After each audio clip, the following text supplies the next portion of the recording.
Yo, what's going on guys, it's Cryptic TNG back with a brand new video. Today we're going to be talking about the Corvette Z06 and why it is a little bit tricky and how you can fix some of those issues that you might be having, particularly on default setup.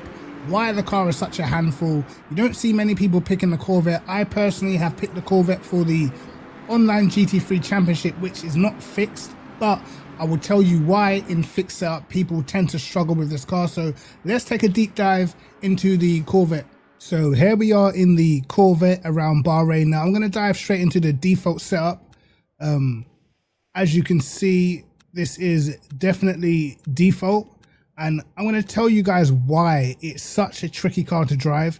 Now basically all you can change in default is the electronics and the brake bias, all the things that you can change in car. Also you can actually change the anti-lock brakes as well, but apart from that, if this was default, a default race, you wouldn't be able to change anything else. All right, but if you are to go into your default setup when you're in a race and you look, all this stuff here will be grayed out, but the important thing is the spring rate. Now in the Corvette is very pitch sensitive, and that is because the spring rate on the front is actually on minimum. So you kind of need to negate that fact. Normally for me, if I'm running a setup, I would have this at least level or actually higher than the rear spring rate. The rear spring rate I always leave on minimum, but I would actually change the front spring rate because this is what adds a lot more balance to the car. You really do want to get the aero balance of the car right. So how can you fix that if you are running a fixed setup? What can you do to balance out the car? Now let's put this back. The truth is with the Corvette, it is just a car that is literally on the edge. And with the shorter gear ratios as well, it tends to have some bad tracks, particularly on default setup. So you're going to have to run your onboard slip angle a little bit higher than probably you would in some of the other cars, just because the stability is just not there. Okay.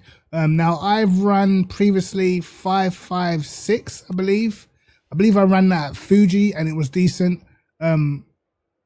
For Bahrain, I think I had it a little higher. I had it on 559, I believe. So you're going to have to make sure you adjust the car using TC. And as far as the brake bias goes, I actually don't stray too much away from the default. I actually leave it on 51.0, or maybe I'll go down to 50.8. And that's literally as far rear as I would go, because you really do need to balance out the default of the car with, you know, using the electronics, because other than that there's nothing else you can change. Now I would say onboard anti-lock brakes, I don't go any lower than 9 in the Corvette. The Corvette is quite decent under brakes, but you have to bear in mind that the car is an edgy car, particularly on default. That's probably one of my only complaints, is that I feel like the default setup for the BMW is a lot more stable and forgiving than it is for instance, for like the Corvette, which makes everyone flock towards the BMW. You don't get as much diversity on the grids because of that fact. Now, I can't wait for the other GT3s to come out. Maybe we'll see some difference. Maybe we'll see a lot of people jumping in at Aston Martin or a Mustang or whatever. But for now, I can see why people sort of steer away from the Corvette. For me, on default setup, the Corvette is more of a high skill level car. You got to be pretty good to be using the Corvette on default and actually be able to compete at the front. But for the most part, you're going to struggle to compete against the other cars. But what I will say is you're going to have to, you know, keep going over TC settings. I will give you a few different settings I've tried. 7, 4, 10. So guys, make sure you get a pen and write this down. 7, 4, 10, try that. As I said before, 5, 5, 9 or 5, 5, 10 I've tried. You can try going higher, maybe putting this down to like a 2. Just, you really do have to practice, man. Make sure you guys are practicing your electronic settings. Write down your lap times or take a screenshot of your lap times. Try and do about 4 or 5 laps in single player. Try to do about 4 or 5 laps. See what your average lap time is. Then go again. Same fuel load. Switch to onboard TC settings. Try maybe 559, try that 5 lap times, see what your average lap time is, and that's sort of how you gauge what is the right sort of settings for you. Because personally, you can run electronics that are way more aggressive, but you know, they might kill the tires a lot quicker. And then that way it sort of just ruins your race, particularly if you're doing like an hour-long race like what I've been doing recently. The Corvette, for me personally, the tires have been dying quite quick. Now that could be down to my driving style. I'm not going to say the Corvette's just bad on tires, because I haven't tried any of the other cars in an hour-long race yet, so I don't know. But if you guys are wondering why the Corvette was so hard to drive, it is literally the spring rate that makes the car exceedingly difficult, because the ride height is actually not too bad, but this, particularly in like slow corners, it really makes the front end extremely sharp on the turning, and that's what makes it so pitch sensitive, even when you're trying to get on the power, the back end stepping out. And yeah, it can be a little bit difficult. Now, if you are running a setup on the Corvette, then you're going to need to balance that out. And as I said before, the first thing you're going to want to do is at least running the spring rate in a neutral fashion. That is the first thing. And even if you just do that and then go back out, you will immediately notice that the car is nowhere near as, you know, oversteery, and it doesn't want to swap ends on you quite so much. Then you probably want to play around with the ride height. You can go a click up on the front ride height. Also, the packers as well are going to help you balance out the car.